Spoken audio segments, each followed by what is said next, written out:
One of the conversations that every Black parent fears but knows is critical is what we call the talk. It's it's not optional. It's about preparing our kids for the systemic barriers that society has placed in their way: racism, stereotyping, implicit bias, and of course those tricky police encounters. Yeah, and it's heartbreaking when you think about it. I mean, you're sitting your child down, telling them that the world views them differently just because of who they are, how they look. I know my Uncle Sandy, Aunt Monica, and Cousin Stephanie doesn't play when it comes to this, but we really try to make it more than just warnings, don't we? Absolutely. It's not just a list of do's and don't. It's coupled with building their self-worth and ensuring that they know how to navigate the world with dignity. You know, I mean, there's a deep history to this kind of preparation. It goes back centuries. Enslaved people had to prepare their children for a brutal, unjust society too. And here we are with that same heavy burden. And and we keep doing it because we love them so much. But we also pass down the beauty of our culture, don't we? Like, that's the part that brings light into it all for me. I think of like how we celebrate Kwanzaa with Cam and Brianna, not just because it's tradition, but because it's meaningful. Connecting to African roots reminds them they're part of something so much bigger. Exactly. It's about pride, tradition, and resilience. I think when we talk about incorporating African parenting traditions, it's things like storytelling. Remember how we told those stories about Grandma Nettie and Grandma Alma last month, and Camren and Brianna were so intrigued? Oh, I love that. It had hilarious parts about how Grandma would dance right by herself in the front room and get so excited about Michael Jackson twists, but it still kept the moral of the story intact.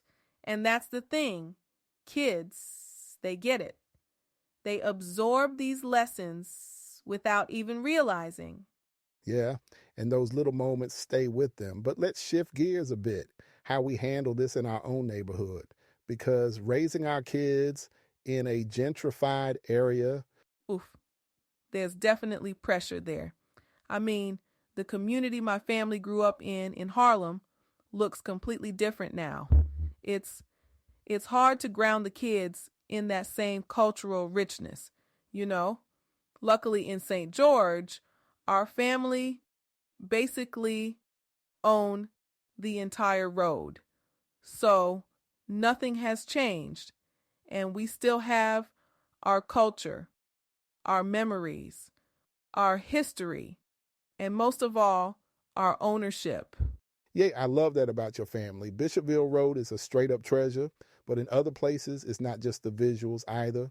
It's the schools, Kelly, it's the curriculum that leaves out our stories. Everything around them sometimes feels like it's subtly trying to erase their identities. That's why it's more important than ever to teach them at home.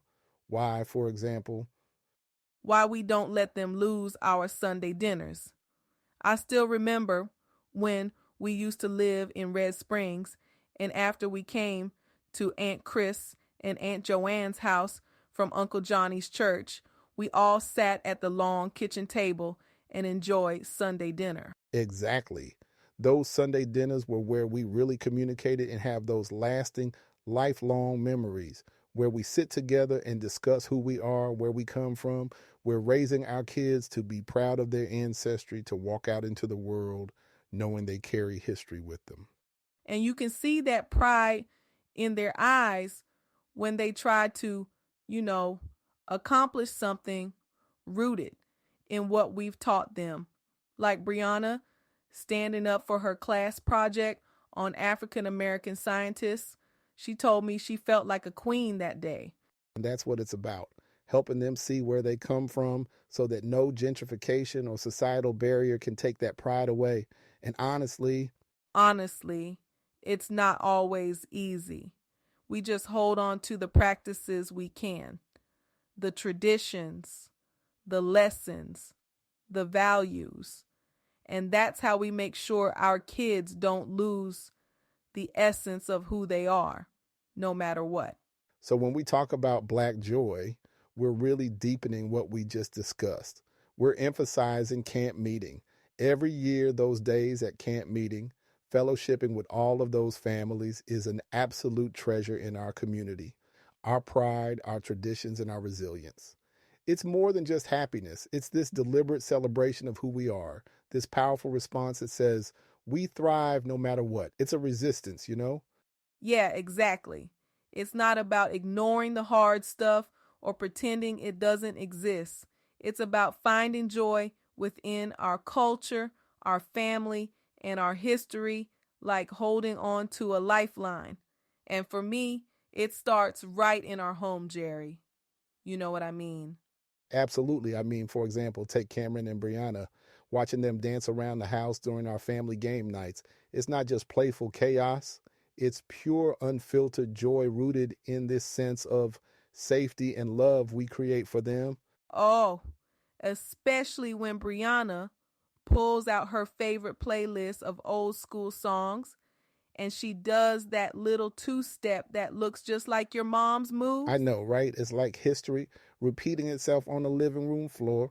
And that's also why, we make it a point to connect them to those bigger pieces of Black heritage, those cultural threads that tie us together. Exactly. Like when we took them to, and this was months ago, the local Black art gallery. Seeing Cam stare at that mural of Fannie Lou Hamer, it, I mean, it gave me chills. He kept saying, "She looks so strong, Mom." And I was like, "She was. Baby, she was." And that's exactly what representation does. It uh it plants these seeds of pride and possibility in their minds. When they see themselves in art, in history, in leadership, they're not just imagining a better future. They're realizing they're part of a powerful lineage. It's empowering. I definitely saw it with Brianna last year during Black History Month when they had a program at Mental Fitness. She couldn't wait to tell all her cousins about it.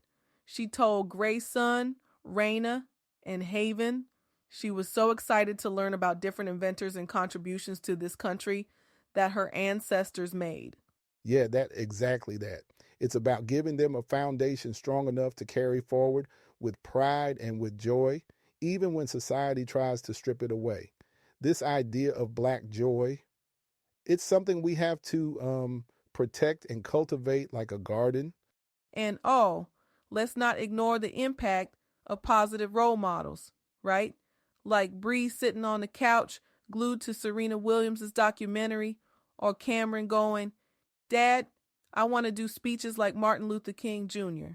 That kind of inspiration becomes part of their fabric, you know? Completely. It's it goes back to representation again, watching figures who reflect their potential. It's like they light up with the realization of their own worth and possibility. And honestly, isn't that the whole point?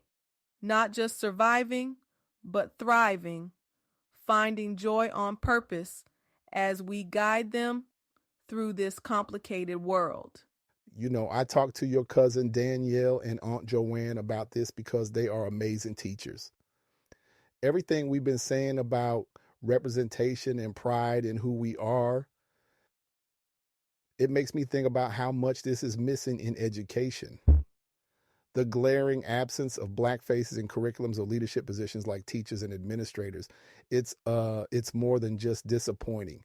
It's erasing whole chapters of history and silencing so much potential. Exactly. And it's more than just, well, textbooks lacking our history. It's the environment. Kids pick up on, you know, the subtle ways the system tells them they don't belong. I've seen it with our own kids.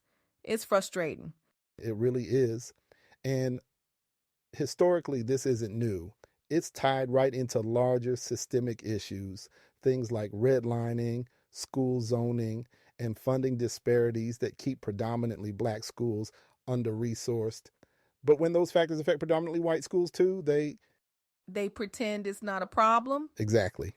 And Jerry, that's where we as parents have to step up. Because waiting for change to come, it just, it doesn't work, you know?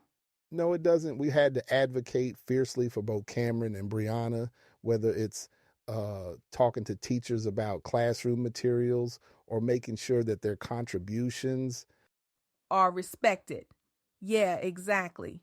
Like, remember when Brianna's teacher almost skipped over her project during open house because we were running out of time? Oh no, I let her know politely but firmly that wasn't going to happen. And those moments matter. When they see us standing up for them, it reinforces their own voices, their own sense of agency. But it's also about building networks, finding allies in the Oakley school system who understand what we're fighting for, like organizing with other parents. Exactly. I mean, our local parent group, it's been a lifeline.